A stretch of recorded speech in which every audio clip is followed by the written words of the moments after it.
Santo, Santo,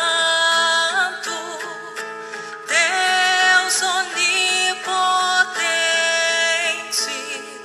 cedo de manhã cantarei em teu louvor.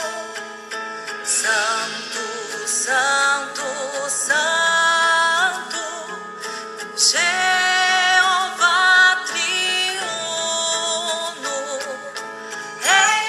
Olá, bom dia, na paz do Senhor. Priscila, Deus te abençoe. Mãe Elivane, Deus abençoe, Mãe Elivane, que bom saber que estão aí conectados com a gente aí. Deus abençoe muito a vida de vocês. Começando aqui, Manjulicê aí de Guarulhos, Deus abençoe, Manjulicê. Começando um novo dia aí, ouvindo esta canção tão agradável de se ouvir aí, uma adoração ao nosso Deus Santo. Rodrigo Laureano, a paz do Senhor, Deus abençoe. Nice Moreira, bênçãos de Deus sobre a sua vida, Manice. Gostoso amanhecer um dia, uma quinta-feira. Ontem foi feriado no Brasil, feriado nacional, feriado inconstitucional. Mas aqui estamos, vamos estar debatendo em relação a isso aí, a essa situação desses feriados inconstitucionais. Aliás, o Salmo 119 é um salmo que fala o tempo todo da lei do Senhor, a importância da lei do Senhor e o contraste, no caso, entre a lei do Senhor, uma lei justa, com uma lei injusta, que é esta lei que trata do feriado de 12 de outubro. Então, que possamos nós, irmãos, os cristãos, realmente levantarmos um protesto, cada cristão chamar para o seu deputado, cobrar do seu deputado a exigência de um projeto para revogar esta lei injusta que é essa lei do feriado para celebrar a padroeira do Brasil. Isso é uma lei, essa lei ela fere os princípios constitucionais de separação entre Estado e igreja, Estado e religião. Tem que haver uma separação entre esses dois, mas a lei faz diferente, essa lei totalmente injusta. Então eu convoco aos irmãos, vamos estar debatendo contra esse tipo de leis injustas que se promove e promulga no nosso Brasil. E o brasileiro está engolindo isso na maior simplicidade. Isso não passaria num país sério, num país onde a população, onde os cristãos realmente se levantem e se opõem a esse tipo de coisa. Lá está o meu passarito cantando lá. É o primeiro que canta para chamar a atenção dos demais aí. Uma coisa fantástica.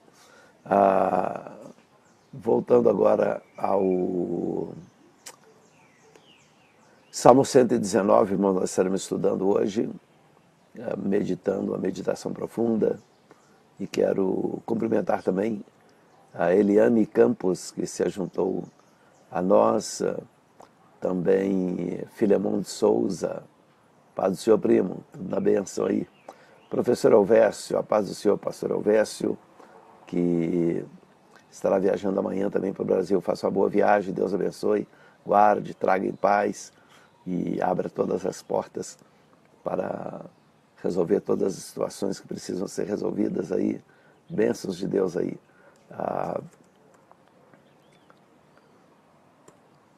E nós vamos, enquanto aguardamos, né, a razão, porque deixa eu explicar para os irmãos, porque às vezes a gente começa o salmo e vamos aí um tempo aí dando um tempo, cumprimentando as pessoas, é porque à medida que a gente entra no ar, é que o Facebook começa a comunicar às pessoas que a gente já está no ar, né? Você sabe disso aí. E aí nem todos entram conectam ao mesmo tempo. Então, como nem todos conectam ao mesmo tempo, a gente vai dando um tempo, um espaço para que as demais pessoas possam ir se conectando e se ajuntando a nós. Então, para nós não iniciarmos o Salmo de uma vez, sem que as pessoas estejam aí conectadas. Hoje nós vamos entrar na parte 7 do Salmo de número 119, que é um salmo acróstico, lembram-se? Nós estamos, deixa-me abrir a Bíblia aqui, nós estamos já na parte 7. Então, cada grupo de 8, cerca de 8 versos do salmo traz uma letra distinta do alfabeto. Vem no acróstico, né, acompanhando o alfabet, que seria o equivalente ao ABC, alfabeto. Então, em hebraico, ele já chama o alfabeto de alfabet, os nomes das duas primeiras letras do alfabeto, para nós nos orientarmos aí em relação ao alfabeto hebraico. E hoje nós entramos na parte número 7 aqui. Já pegamos Aleph, Bet, Gimel, Dalet, H, Val. E hoje estaremos, qual é o verso aqui? Verso 49, Zaim. Então vamos estar na 7ª letra do alfabeto hebraico, que é a Zaim. E o salmista, nesses próximos versos, vão falar das promessas de Deus. Então ele estará tratando mais da confiança das promessas de Deus, das bênçãos de Deus aqui. Messias Pereira, cumprimenta aí, bom dia, meu pastor, a paz do Senhor, bom dia na paz do Senhor, Messias. Sempre um prazer poder conectar com os amigos logo pela manhã também. Temos estes momentos especiais de meditação na palavra de Deus e compartilhar com os amigos desses momentos aqui. 49, Zaim, a 7ª letra aqui no alfabeto hebraico. São 22 letras no total. Não existem vogais no hebraico, não há as vogais. As pessoas, qualquer estudioso da língua, vai pegando fluência na língua, acaba sabendo exatamente onde o som vogal vai entrar. Depois, quem sabe depois no final do Salmo 119, a gente passa aqui uma lição básica de hebraico e as letras hebraicas para vocês, quem tiver a curiosidade ou desejo de aprender um pouco mais. Embora hoje também na internet você consegue isso com muita facilidade, mas a gente pode passar assim uma lição básica do hebraico, para a gente saber pelo menos identificar as letras em hebraico, identificar as palavras, que a gente pensa que é uma coisa assim, muito difícil, impossível quase de aprender hebraico, quando na realidade o hebraico são apenas as 22 letras, as 22 consoantes do hebraico, e os sons vogais, eles são caracterizados pelos, eles chamam nikud, por símbolos, normalmente aqueles pontinhos abaixo ou acima das consoantes, para poder determinar que som vogal está ali. Mas digamos, um nativo da língua hebraica, ele nem sequer tem necessidade desses símbolos, dessa identificação de onde estariam as vogais, que a pessoa olha para o texto e já identifica o som das vogais ali. Mas vamos aqui ao que interessa, que é o estudo. Mas antes, deixe-me fazer uma divulgação aqui. Vai estar divulgando por enquanto ao contrário. É o livro que eu mencionei para vocês aqui e achei tão impactante que eu decidi, por 2 motivos, né? Primeiro, o motivo maior, pela qualidade realmente do livro, do pastor Samuel Santos. O livro diz aqui, apesar das forças contrárias, é o título do livro. Samuel Santos, aqui diz, Ele é ex-vice-presidente da Johnson & Johnson da América Latina. Ex porque já se aposentou, não é ex porque foi demitido, ex porque perdeu o emprego, ex porque não serve mais para ser, não. Ex porque já se aposentou, mesmo contra a vontade da empresa que queria que ele continuasse. Então, mas ele decidiu aposentar-se e agora ficar por conta de dedicar a vida agora à literatura, inspirar outras pessoas a pregar, é um grande ensinador da palavra de Deus. Então, o motivo principal é pela qualidade do livro, pelo que esse livro inspira. Eu estou lendo o livro, olha, fantástico o livro. E ele diz aqui, minha carreira de catador de reciclável a vice-presidente de multinacional. Então, vale a pena. Eu vou passar agora o outro lado para que possam ver a posição correta do livro aí. Então aí está Samuel Santos, apesar das forças contrárias. Então você pode adquirir esse livro. Eu na verdade o que eu fiz foi, eu adquiri uma quantidade de livros para o nosso projeto. Ele nos abençoou, na realidade, dizer que eu adquiri, porque ele foi ao preço da editora mesmo que ele passou para nós, só para poder a gente ajudar o projeto Hope Center. E o projeto Hope Center, que nós temos duas funções importantes com esse livro no projeto Hope Center, que é inspirar o pessoal que a gente está tirando de uma vida de erro, de crime, de drogas, de vícios. E então a leitura do livro em si vai inspirar muito essas pessoas para perceberem que eles podem sair da vida de erro que estão vivendo. E a segunda coisa é que, com a venda dos livros, aquelas pessoas que estão precisando de alguma ajuda financeira, né?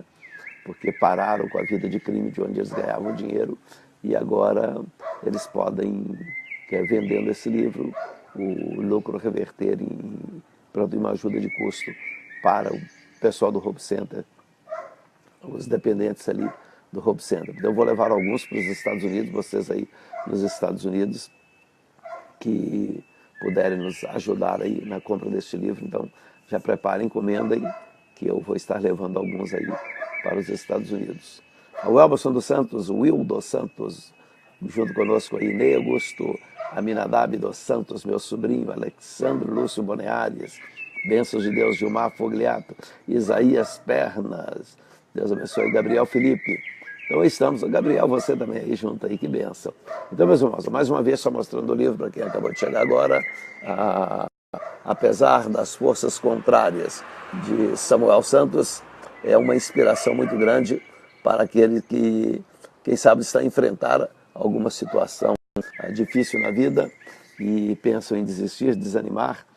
Então aqui é uma expressão aqui no livro que diz assim: há pessoas que fracassam porque começam a pensar com obstinação na possibilidade do fracasso e não se dedicam em preparar-se, planejar-se para a probabilidade do sucesso. Então isso é muito importante. Dr. William Douglas, juiz federal no Rio de Janeiro, escritor, conferencista, autor de As 25 Leis Bíblicas do Sucesso, ele escreveu sobre esse livro. Um livro que mostra na prática como a vontade de vencer, a resiliência e o uso de estratégia abrem caminhos na carreira. Uma trajetória impactante, com lições diretas e poderosas. Quem seguir suas dicas semeará seu próprio sucesso. Então pronto, foi o que diz aqui esse juiz de direito, juiz federal, pessoa muito competente. Então leu o livro e achou isso. Agora vamos ler um outro livro aqui, que é infalível. Obviamente eu tenho que admitir que esse que nós vamos ler é superior ao livro do pastor Samuel, superior porque é a Bíblia Sagrada, e ele mesmo vai saber disso. Mas o livro que ele escreveu baseia-se muito na sua experiência com este outro livro que a gente lê todos os dias, a Bíblia Sagrada. Verso 49 do Salmo 119. Bom dia, irmã Elaine Reis. Deus abençoe. Verso 49. Lembra-te da palavra dada ao teu servo, na qual me fizestes esperar. Isto é a minha consolação na minha angústia, porque a tua palavra me vivificou. Soberbos zombaram grandemente de mim.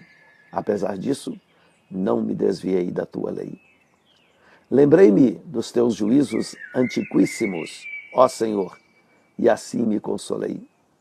Grande indignação se apoderou de mim por causa dos ímpios que abandonam a tua lei. Os teus estatutos têm sido os meus cânticos no lugar das minhas peregrinações. De noite me lembrei do teu nome, ó Senhor, e observei a tua lei. Isto fiz eu, porque guardei os teus mandamentos. Amém.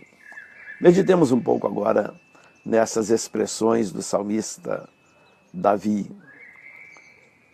Ele pede para Deus, ainda em formato de oração, ele pede para Deus lembrar-se da palavra dada a ele. E diz: na qual me fizestes esperar. Então, os mandamentos de Deus, irmãos, são uma palavra de Deus dada a todos nós. E o salmista, ele toma especificamente para ele os mandamentos de Deus. Diz: Senhor, lembra da palavra que o Senhor me deu, lembra dos estatutos, lembra do Pentateuco que foi dado a nós, Senhor. Lembra dele, porque o Senhor me fez esperar nela. Então a esperança do crente tem que estar na palavra de Deus. Aqui não se trata, irmãos, de uma profecia que alguém entregou diretamente para o salmista, uma palavra direta para ele, que profetizou para ele, e ele está seguro nessa profecia, que essa profecia tem que cumprir, porque a profeta fulano de tal, porque aquele profeta que veio de não sei onde, profetizou para mim, e ela vai ter que se cumprir. Não, aqui se trata de uma palavra dada por Deus para Davi, no caso para todos nós, porque essa palavra que ele se refere aqui é a própria palavra de Deus, é a própria mensagem na palavra de Deus para nós nos basearmos nelas, para nós vivermos por esta palavra. Então é isso que o salmista está aqui a mencionar e a pedir: Deus, lembra da palavra que o Senhor me deu, lembra do estatuto que o Senhor deu, e o Senhor me fez esperar nesta palavra. Isso, a tua palavra se tornou a minha esperança. Então é isso, irmãos. A palavra de Deus para nós, a Bíblia Sagrada, ela tem que ser a nossa esperança. Ele diz: nela o Senhor me fez esperar. Me fizeste esperar na tua palavra. E é nessa palavra que nós continuamos esperando, meus. Mesmo que pareça às vezes que está tardando a se cumprir o julgamento de Deus contra tanta injustiça. Então o salmista não podia aceitar, admitir que tanta injustiça acontecesse. Ele dizia: Senhor, eu me baseio, eu espero, é na tua palavra. E nós, os cristãos, irmãos, nós precisamos esperar, é na palavra de Deus. Há muita gente desistindo. Há muita gente, parece que de tanto, foi Rui Barbosa que disse, que de tanto ver triunfar as nulidades, de tanto ver crescer a injustiça, de tanto ver prosperar a desonra, de tanto ver agigantar-se os poderes, agigantarem-se os poderes nas mãos dos maus, o homem chega a desanimar-se da virtude, rir-se da honra e a ter vergonha de ser honesto. É lamentável que essa expressão de Rui Barbosa, embora não tenha nenhum poder teológico, mas tem se tornado como uma profecia. Parece que Rui Barbosa ele foi dotado de um espírito profético naquele momento. É lógico que não se tratava de profecia, era simplesmente uma filosofia pura. Ele olhando acontecer, já na sua época, toda a corrupção que havia, via que os maus, os poderes crescem nas mãos dos maus, os injustos, os infiéis, eles parece que prosperam mais, e aí diz que o resto da população começa a desistir de ser honesto. Então nós nunca vivemos uma época em que as pessoas têm desanimado tanto da virtude e zombam daqueles que querem viver uma vida honrada. Eles zombam e fala que desiste de ser honesto, tem vergonha de ser honesto. E parece que isso está afetando os cristãos, irmãos. No mundo cristão, já tem muito cristão com vergonha de viver uma vida honesta, porque acha que não prospera, acha que não adianta ser honesto, não adianta viver honestamente. Mas o salmista aqui, ele pede para Deus, Deus, lembra-te da tua palavra, lembra-te da palavra que o Senhor revelou a Moisés. Aqui se tratava do Pentateuco, da Bíblia Sagrada. E diz, o Senhor deu essa palavra, eu recebi para mim. Ele como rei, Davi como rei, ele tinha a cópia, tinha o dever de ter uma cópia da lei, uma cópia do Pentateuco, né, do livro da lei. E ele tinha que meditar na lei todos os dias. Então ele levou isso a sério e realmente meditava e esperava nessas promessas de Deus. Aí ele faz referência a essa promessa e diz, isso é a minha consolação na minha angústia, porque a tua palavra me vivificou. Irmãos, a promessa de Deus, a palavra de Deus, quando a gente espera na palavra de Deus, nas promessas de Deus, irmãos, isso nos consola no momento de angústia, de tristeza. A gente pega a palavra de Deus e lê. Lê o que Deus tem prometido para nós. Lê que a palavra de Deus nos ensina, irmãos, que o choro pode durar uma noite, mas a alegria vem no amanhecer. Nós aprendemos, irmãos, que mesmo quando Deus ameaçou e enviou castigo para o seu povo, Deus deu sempre um tempo para o castigo terminar, para o sofrimento terminar. Então, olha, a luta, o sofrimento do crente, ele tem data para terminar. Agora, o gozo do crente, a felicidade do crente, essa é interminável. Ela não tem data de terminar, não. É o gozo eterno. A Bíblia fala que chama de gozo eterno. Então o salmista diz que era consolação para a sua alma. No momento da angústia, ele se consolava lembrando das promessas de Deus. Ele diz que a palavra de Deus vivificou. Vivificar é trazer a vida. O indivíduo está morrendo, está sentindo que a angústia é tanta, a tristeza é demais, e ele pensa assim, não adianta, vou desistir, não vou aguentar mesmo. Aí ele lê na palavra, ele busca na palavra de Deus e encontra a vida. De repente, ele é vivificado, ele é renovado pela palavra de Deus. E eu tenho certeza de que durante esses estudos na palavra de Deus, tenho certeza que há irmãos que têm sido vivificados, irmãos que já estavam entrando por um caminho de desânimo e de repente a palavra o tocou e a pessoa criou um novo ânimo, uma nova vida em nome de Jesus. Verso 51, ele diz, os soberbos zombaram grandemente de mim, apesar disso não me desviei da tua lei. Então ele enfrentou zombaria. E o crente não enfrenta zombaria. E essa zombaria, ele menciona aqui, que foi provocada por pessoas soberbas. Então pessoas que talvez estivessem em posição de destaque, posição de honra, e começam a zombar daquele que confia em Deus. Talvez Davi estivesse fazendo menção aqui ao tempo antes dele ser rei, em que ainda aguardava na promessa de Deus, na palavra de Deus, que Deus havia prometido para ele as bênçãos, e as pessoas soberbas zombavam dele. Você acha que Deus vai usar um pastorzinho de ovelha? Deus vai usar um indivíduo como você, rapaz? Deixa de ser besta, rapaz. E zombavam. Mas ele não se desviou. Ele disse, eu vou me apegar à palavra de Deus. Olha, então, meu irmão, mesmo que alguém zombe de você, mesmo que alguma pessoa com soberba, com arrogância sobre a sua vida, zombem de você, lembre-se disso. O nosso Deus, na sua grande e infinita misericórdia, ele estende a sua mão sobre a sua vida e te abençoa. E se ele prometeu, apegue-se à palavra dele. O salmista diz, apesar dos soberbos zombarem de mim, eu não me desviei da tua lei.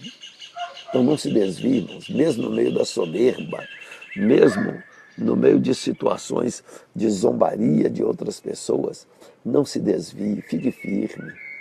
Deus vai te dar a vitória. Amém? Cimei Matos, a paz do Senhor, Cimei, sempre junto com a gente aí. Deus abençoe. Dois soberbos zombaram, criticaram, mas ele diz, apesar disso, apesar da zombaria, apesar de outros se levantarem contra nós, irmãos. É muito importante nós não nos desviarmos da lei do Senhor. Verso 52, ele diz: lembrei-me dos teus juízos antiquíssimos, ó Senhor, e assim me consolei. Então, o salmista, ele não apenas era consolado pela palavra de Deus, mas ele também se consolava lembrando dos juízos de Deus. Ele fala no verso do soberbo zombando dele. Aí como é que ele se consola, como é que ele leva isso adiante? Ele começa a pensar em quantas vezes Deus havia levantado juízo contra pessoas que se levantaram contra os servos de Deus. Ele diz: seus juízos antiquíssimos. Quem sabe ele voltou lá no tempo de Noé, quando Noé está construindo a arca, e o povo zombando de Noé, tendo Noé por louco, por esclerosado. Esse velho aí está maluco. E Noé construindo a arca. Aí depois vem o juízo de Deus sobre todos. Quem sabe ele se lembrou desse juízo. Quem sabe ele lembrou do juízo do povo da Babilônia antiga, o início da civilização babilônica, quando eles constroem a Torre de Babel, que deu o nome à Babilônia. Então, eles zombavam também e queriam, com soberba, ser independente de Deus, que não precisamos de Deus. Aí Deus exerce o seu juízo. Então o salmista diz: eu me lembrei dos juízos antiquíssimos de Deus. Então, irmãos, quando a gente não consegue ver um juízo de Deus imediato contra as pessoas que estão zombar de nós, contra as pessoas que estão a tentar prejudicar a nossa vida, o nosso ministério, irmãos, vamos nos consolar lembrando-nos dos juízos antigos de Deus, dos juízos antiquíssimos, desde os primórdios da civilização humana, e ver como Deus sempre tratou seriamente com aqueles que zombam dos servos deles. E aí nós vamos continuar nos consolando com isso, sabendo, a seu tempo, no tempo de Deus, Ele vai vingar. E às vezes eu me consolo, irmãos, mesmo quando parece que Deus não está entrando com providências contra aquelas pessoas que se levantam contra mim, porque eu penso assim: olha, pior para essas pessoas se Deus não tomar providência antes. Porque quando Deus exerce juízo agora, ainda nessa vida, é uma oportunidade que a pessoa tem para se arrepender. Agora, se Deus abandonar a causa e decidir: eu não vou entrar nessa questão e vou deixar esse acerto lá para frente, o acerto só vai ser feito no dia do juízo. E essas pessoas estarão condenadas ao inferno. Então é pior para aqueles que não recebem de Deus o castigo ainda nessa vida, porque a Bíblia diz que Deus castiga e repreende aquele que ama e aquele que Ele tem por filho. Então, olha, se a pessoa está fazendo alguma coisa errada, ainda está tripudiando sobre os outros e com soberba, dizendo: Deus não está nesse negócio, Deus não vai me punir. Olha, se Deus não te punir, é porque você não é filho dele. Aí fica pior a situação. Cumprimentando aí pastor Ramón Hernández. Pastor Ramón, que bendición, ya días que no lo veo conectado aquí con nosotros. Hoy está aí pastor Ramón Hernández. A Sulamita Silvestre, filha do nosso saudoso pastor Anselmo Silvestre. Sulamita também sempre conectada, sempre seguindo os nossos passos aí na internet aí, e tem sido uma pessoa, ela, o Adão, o genro do pastor Anselmo Silvestre, tem sido grandes amigos aí. Temos tido a oportunidade, o privilégio de gozar desta amizade, o que para a gente é muito importante, a gente gozar da amizade, porque eles sabem o carinho que eu sempre tive pelo pastor Anselmo, e que o pastor Anselmo também sempre teve por mim. Sempre honrei o pastor Anselmo Silvestre, sempre o tive com muita honra, e honro a memória do meu pastor.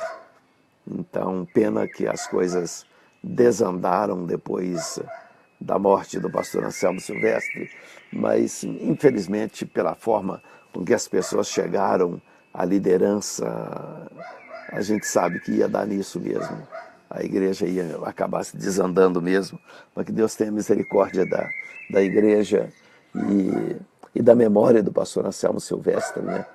Para que o trabalho possa tomar uma nova direção, um novo rumo. Mas aí estamos fazendo a obra de Deus.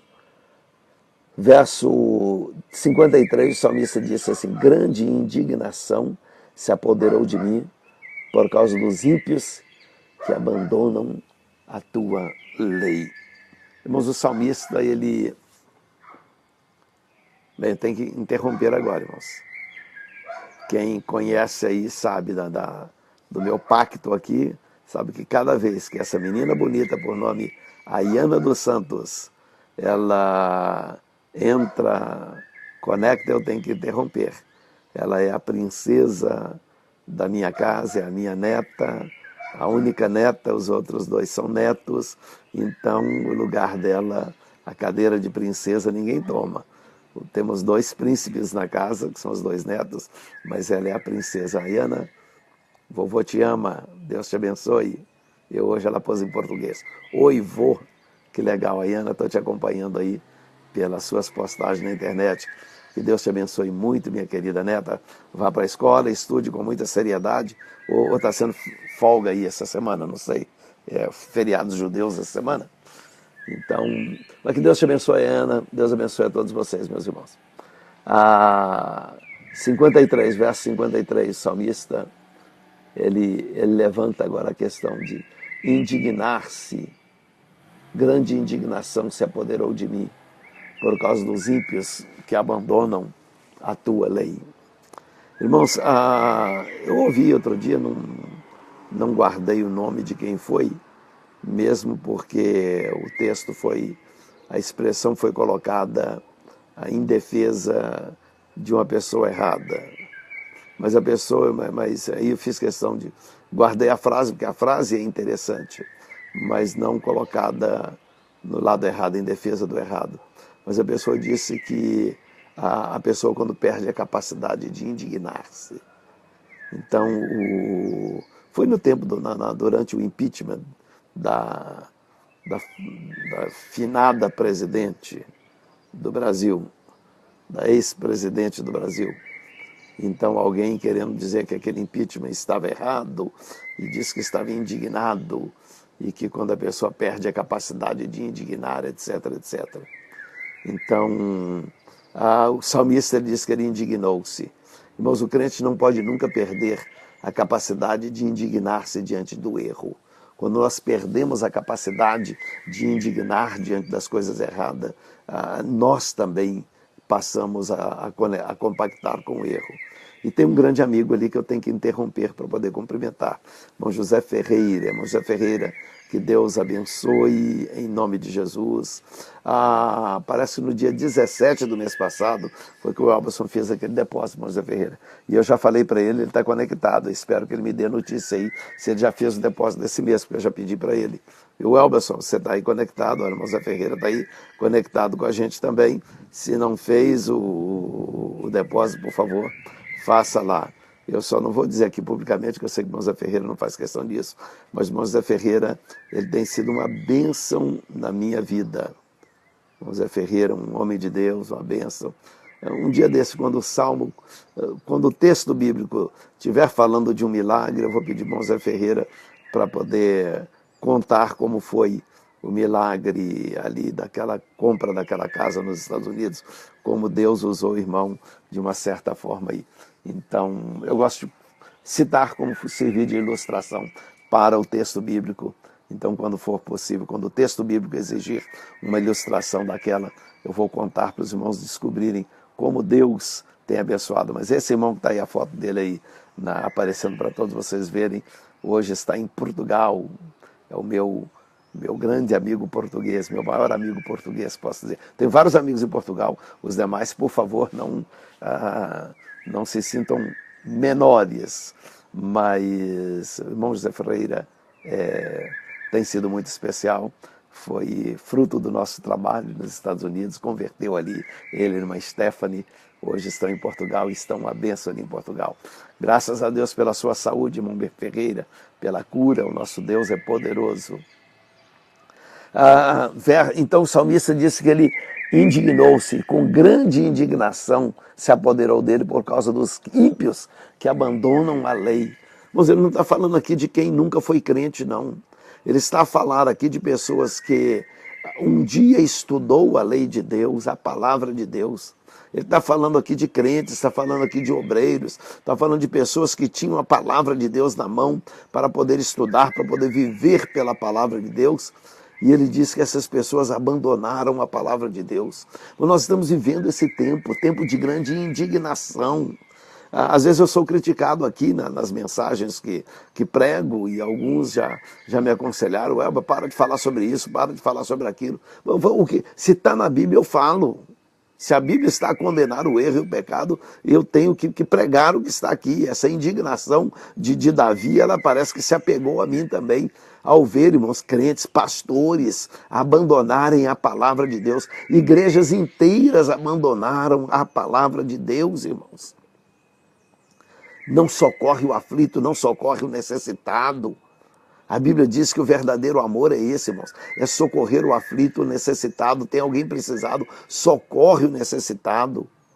Eu não estou falando isso para você me ajudar a mandar dinheiro para mim porque eu estou necessitado. Não, não estou não. Deus tem cuidado de mim, Deus cuida de mim, Deus está cuidando do Hope Center. Eu tenho uma igreja que me deu suporte. Eu estou falando de igrejas que estão em condição de a própria igreja criar um sistema social, um sistema para ajudar, para socorrer as pessoas. Hoje em dia, irmãos, e eu vi no púlpito da igreja em Belo Horizonte, o deputado federal que na época representava a igreja subir no púlpito para ensinar que os pastores precisam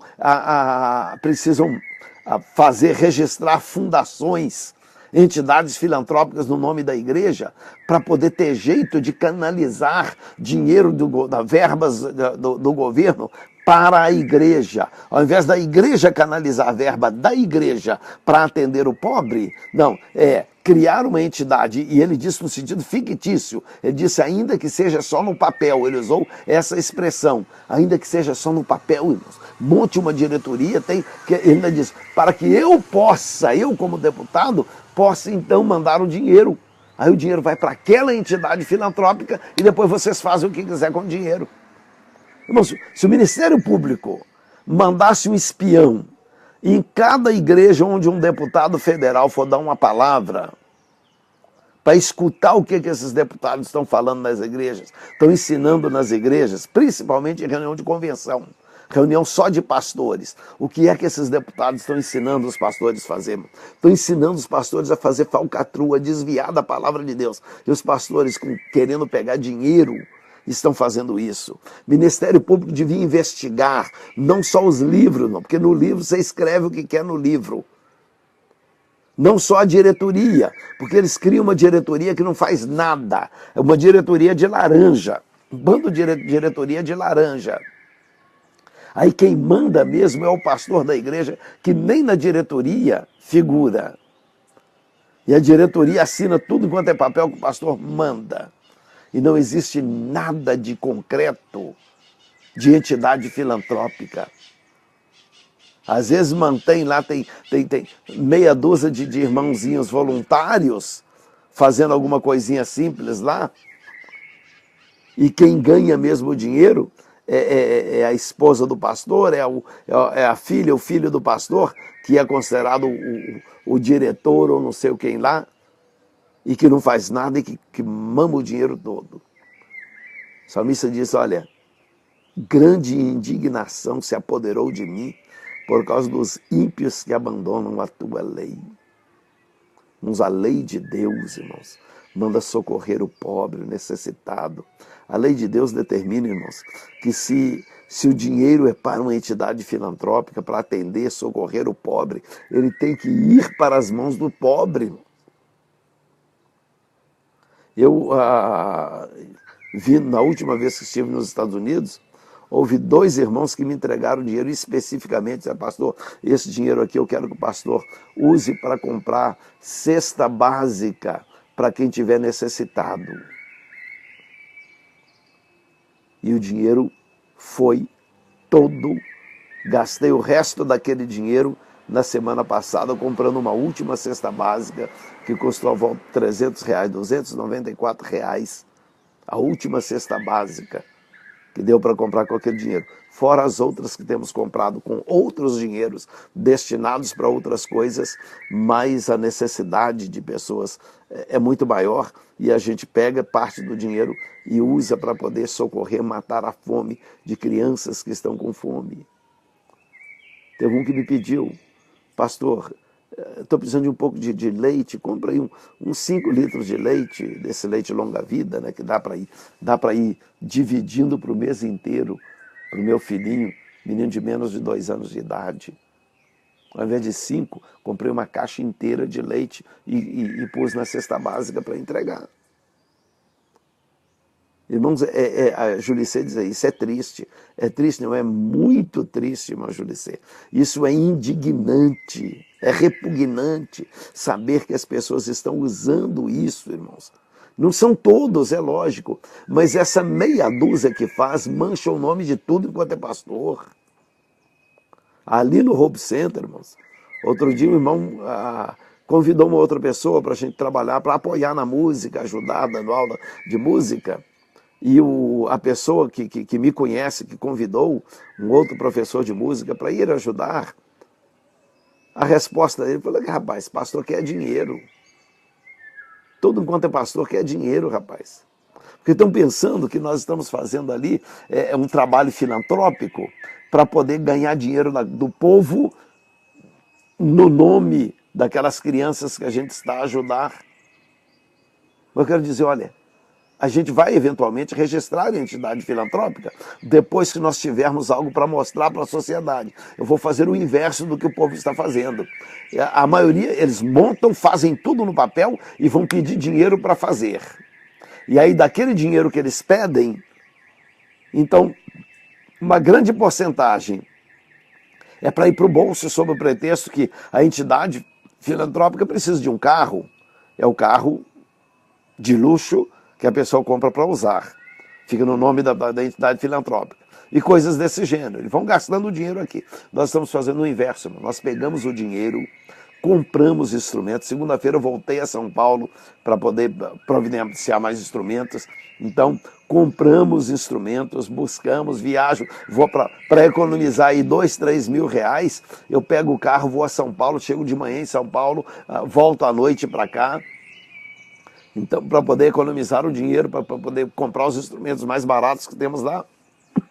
Então, a gente está fazendo o trabalho, já estamos com o grupo, e enquanto esse grupo não estiver agora, nós podemos estar apresentando com o grupo, mostrar para a sociedade que esses meninos estão indo bem na escola, que essas crianças estão retiradas da vida de vício e de crime.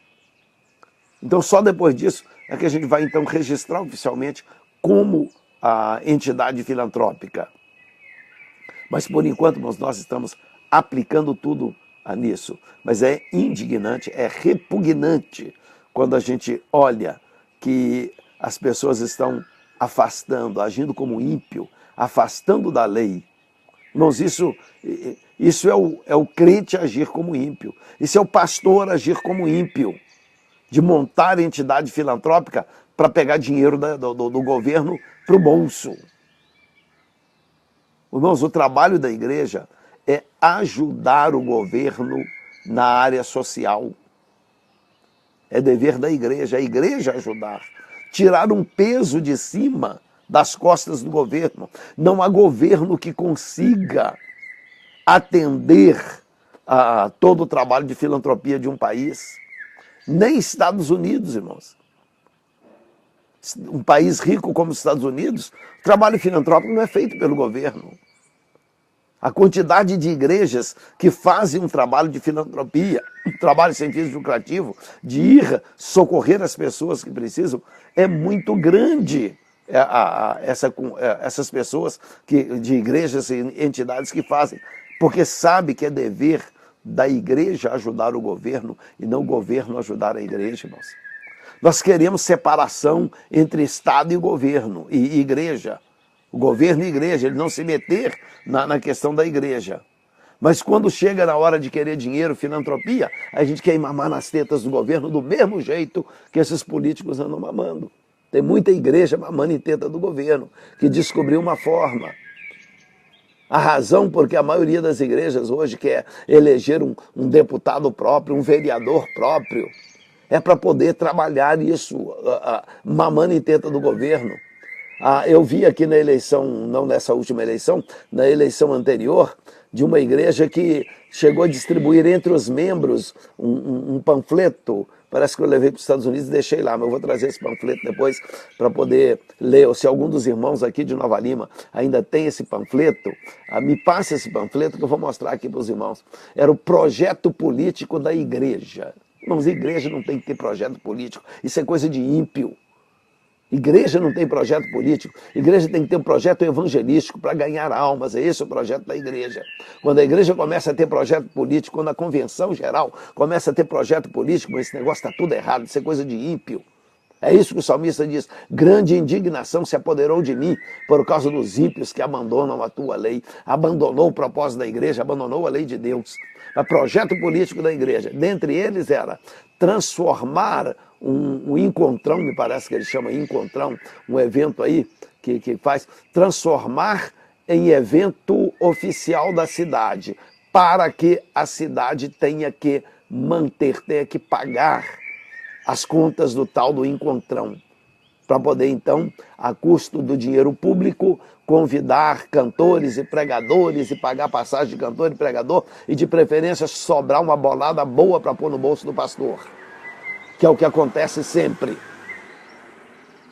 Pega para mais, que é para poder sobrar para o bolso.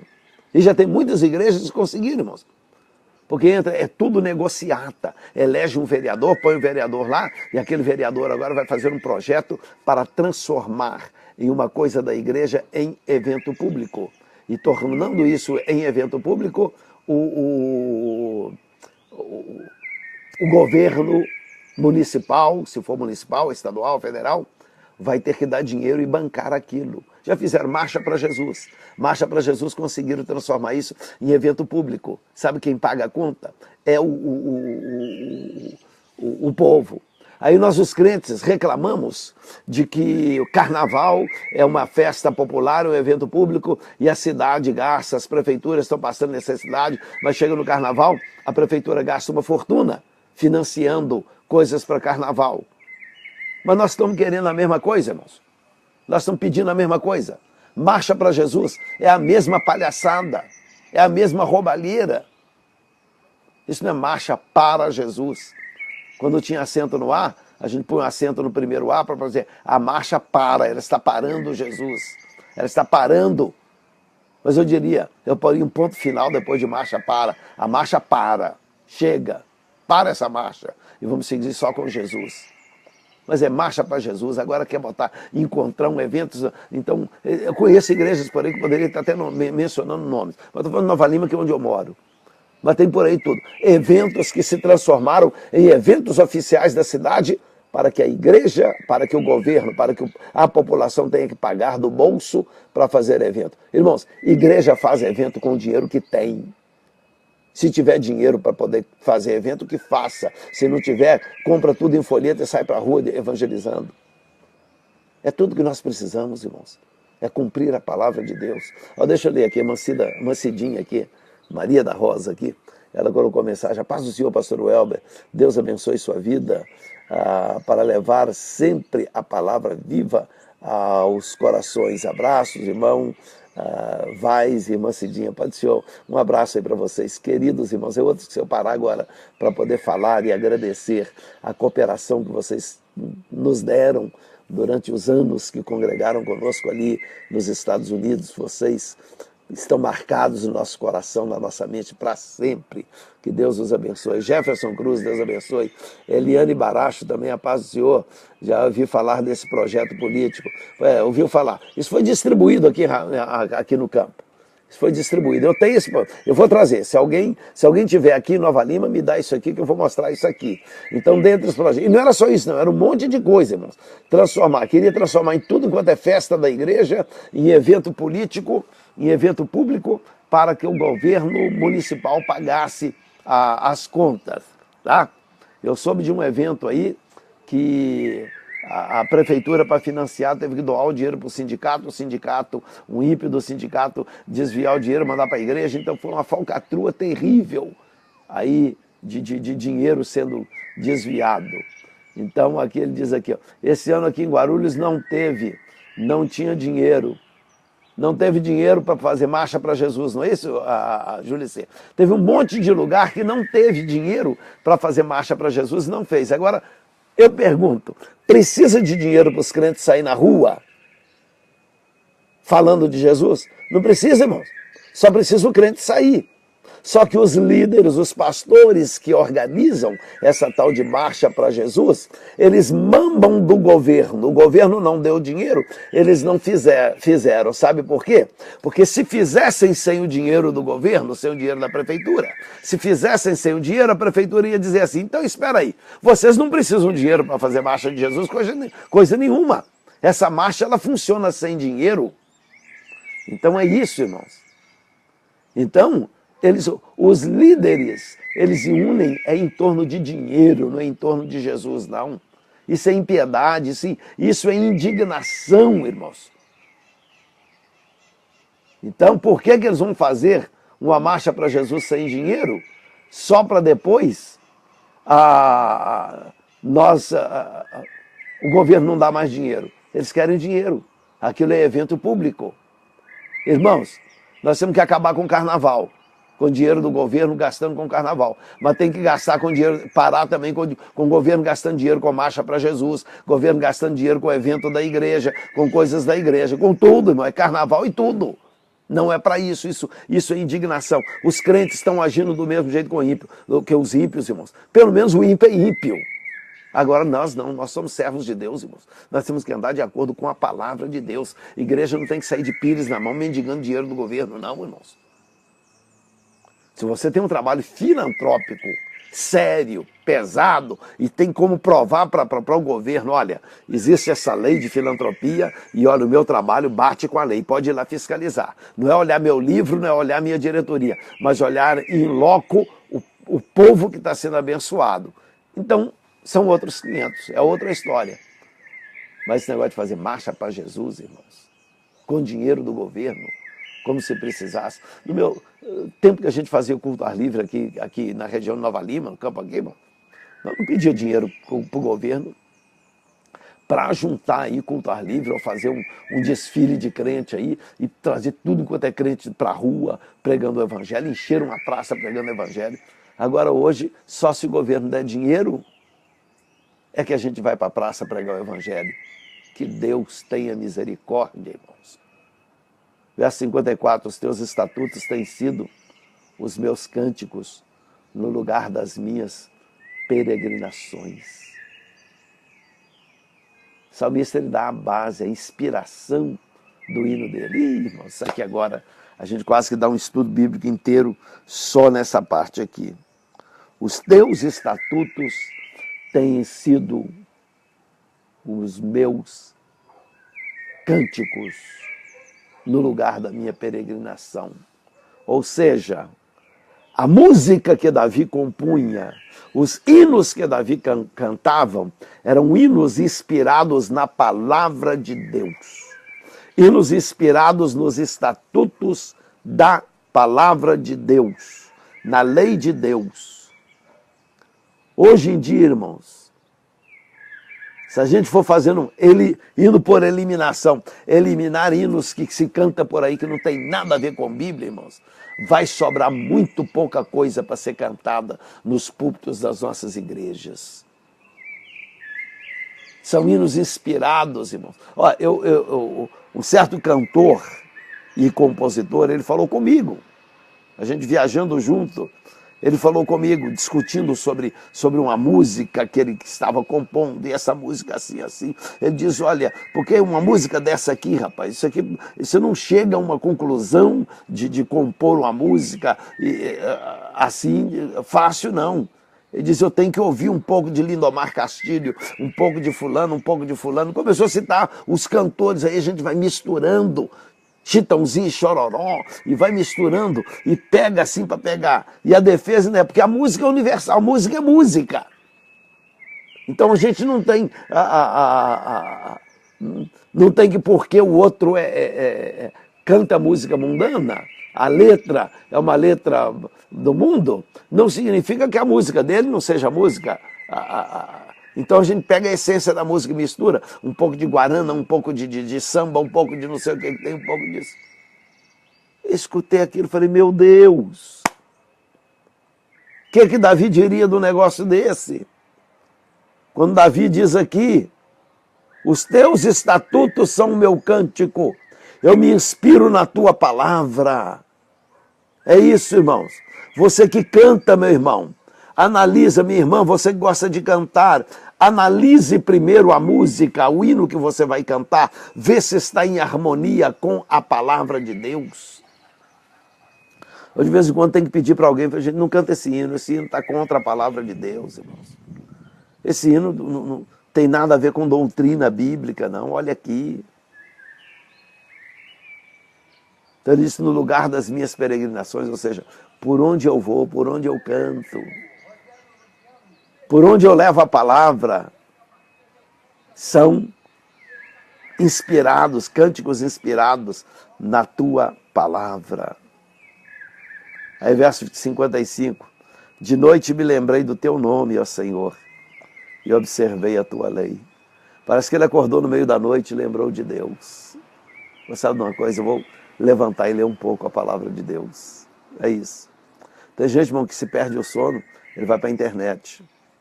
Liga a internet, vai ver besteira na internet. Já não se levanta mais de madrugada para ler a palavra. A maioria das pessoas coloca uma televisão no quarto. Ali deitado mesmo, acordou durante a noite, está meio sem sono, controle remoto está ali do lado, liga a televisão já de uma vez. Olha, primeiro, deixa eu te dar um conselho. Quarto não é lugar de pôr televisão não, viu? Na pior das hipóteses ou na melhor das hipóteses, rapaz, quarto é lugar de você namorar. Viu? É por isso que o negócio não dá certo, seu casamento está se arruinando. Sua esposa fica lá te esperando lá no quarto, lá feliz da vida. Hoje vai ter festa, hoje meu marido vai namorar comigo. Aí você deita e liga a televisão, assistindo futebol, até a mulher dormir. Aí a mulher fica nervosa, que ela queria outra coisa. O quarto não é lugar de pôr televisão. O quarto é lugar que nós temos comunhão com a esposa, comunhão com Deus, orarmos.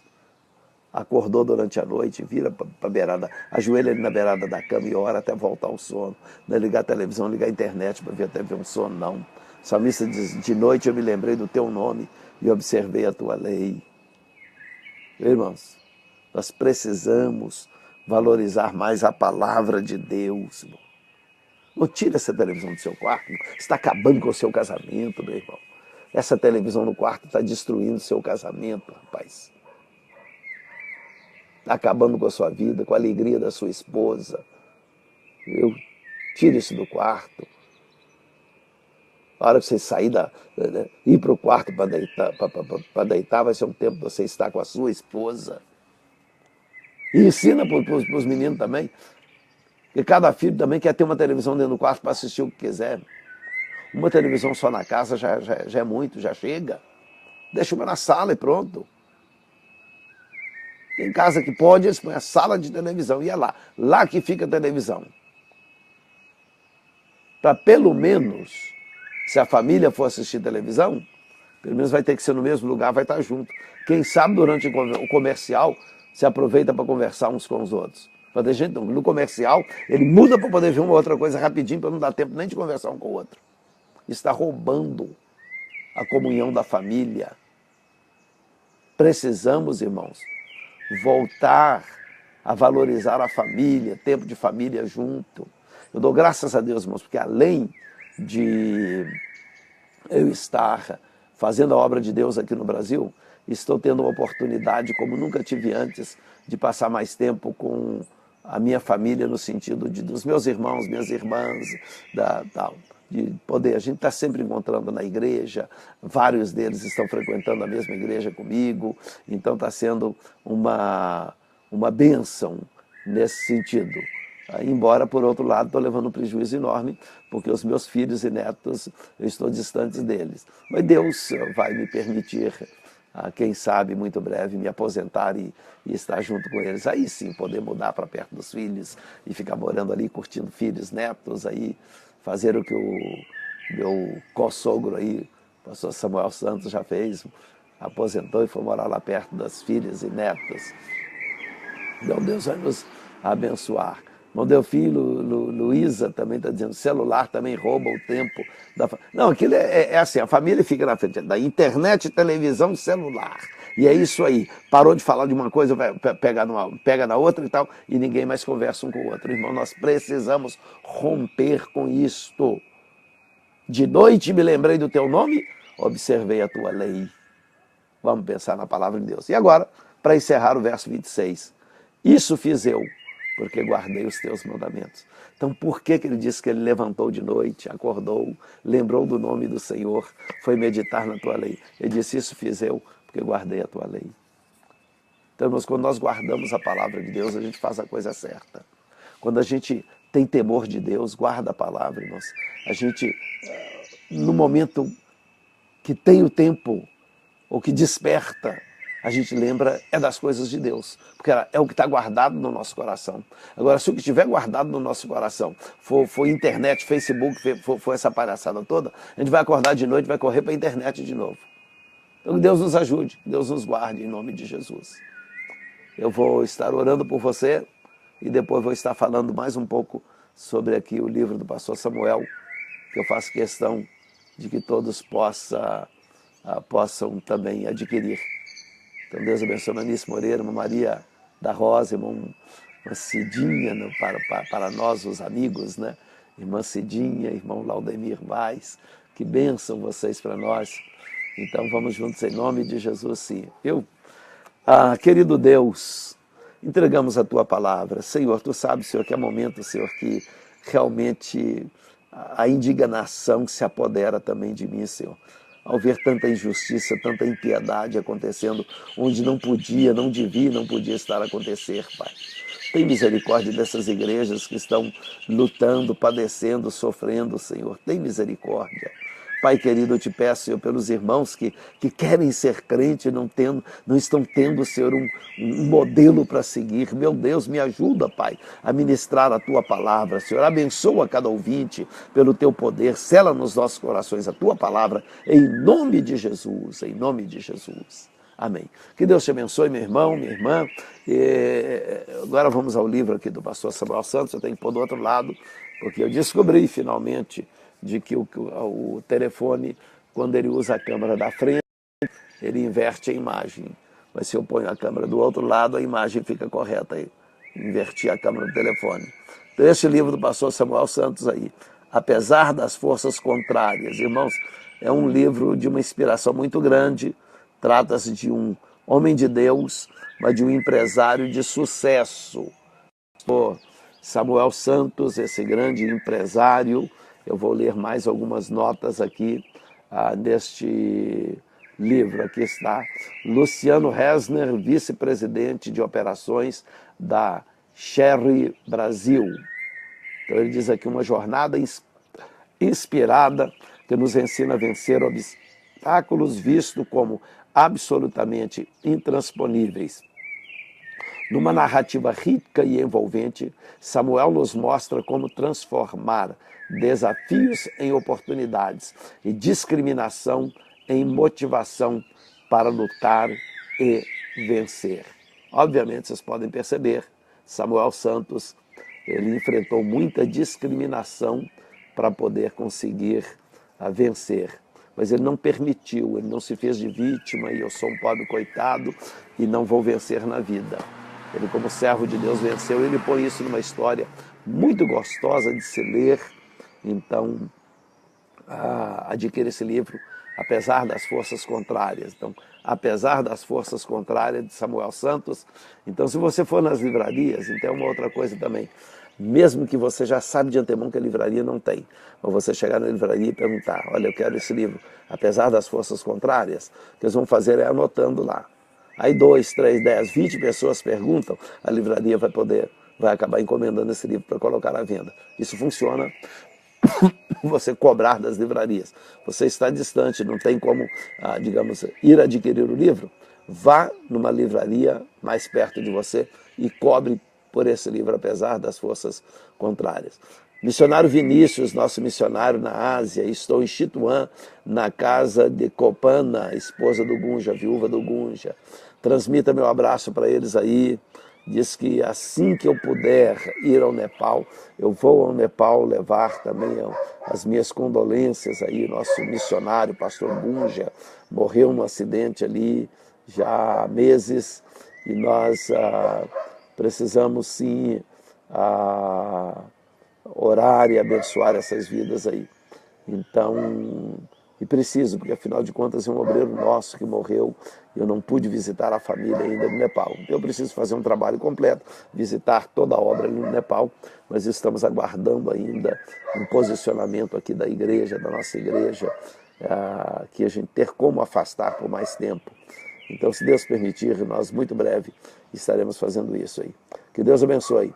Eu vou estar levando, Mano Delfim, vou estar levando esse livro para os Estados Unidos aí, para aqueles irmãos aí que quiserem adquirir. E o pastor Samuel Santos, ele prometeu que numa das viagens dele a Nova York, ele vai à nossa igreja para fazer o lançamento, ou seja, a fazer digamos, um dia de autógrafo do livro, de dedicatória do livro para quem adquirir. Então, nós vamos fazer o seguinte, eu já vou levar, as pessoas adquiram, quando o pastor Samuel Santos for, você já tem o livro para ele assinar para você e dedicar para você. Esse livro será uma oportunidade muito rica. E hoje, com celular para todo canto, você ainda vai poder fazer um selfie ainda junto com o escritor do livro e colocar a foto dentro do livro. Quem sabe você pega, olha, criatividade. Você faz um selfie junto com o autor do livro, ao lado do autor. Olha que a contracapa é totalmente branca, não tem nada atrás da capa. Então o que você faz? Você faz um selfie do livro, ou vários selfies, e depois imprime e cola a foto sua junto com o escritor do livro aqui, ó. Vai ficar uma coisa fantástica, uma coisa inusitada. Então você faz o selfie, cola e pede para ele dar a assinatura ali. Você vai ter o livro com a foto do escritor e uma foto sua ao lado do escritor aqui, colada, ela vai ficar como se fosse uma contracapa do livro. É uma sugestão. Eu vou fazer isso no meu, vou tirar um selfie meu junto com ele para mostrar que, olha, estou junto com o autor e isso fica guardado como relíquia mesmo. Que Deus abençoe, meus irmãos. Tenham uma semana, um restante de semana de bênção. Aliás, temos amanhã, sexta-feira, no mesmo horário. Depois da manhã, sábado, já às 10 da manhã, que a gente transmite direto do Hope Center. E na segunda-feira, agora sim, vai mudar de horário mesmo. Eu errei há 2 semanas atrás, achando que já ia mudar o horário não mudou coisa nenhuma. Mas no Brasil, o horário muda nesse domingo. De sábado para domingo já muda o horário. Aí o horário avança 1 hora para frente no Brasil. Então, como avança 1 hora para frente, eu tenho que avançar também o programa 1 hora para frente em relação aos Estados Unidos. Porque, caso contrário, vai ficar muito cedo nos Estados Unidos para os irmãos que acompanham daí. Então, o programa segunda-feira, ao invés de 8 da manhã, vai ser 9 da manhã, hora no Brasil, e continua 7 da manhã igual no horário americano, não muda. Então, o nosso horário é o horário americano. Então, onde eu estiver, eu tenho que ajustar com o horário americano. Então, que Deus abençoe a todos vocês. Bênçãos de Deus para a sua vida, em nome de Jesus. Uma semana abençoada.